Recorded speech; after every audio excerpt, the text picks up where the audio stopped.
Look at little Rudy.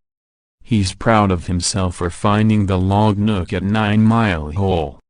Just like Cynthia was proud of finding home of Brown as the deep pit of water where fishermen give stink eye to the treasure hunters. This is all very awesome, and bragging about crossing the river every day. I mean, Forrest said the treasure was not in a dangerous spot, but let's all cross a flowing river near a drop-off full of dead fish named Mr. Brown, right Cynthia? And force this ugly log in a forest full of dead logs to be the blaze. You assholes are fucking priceless.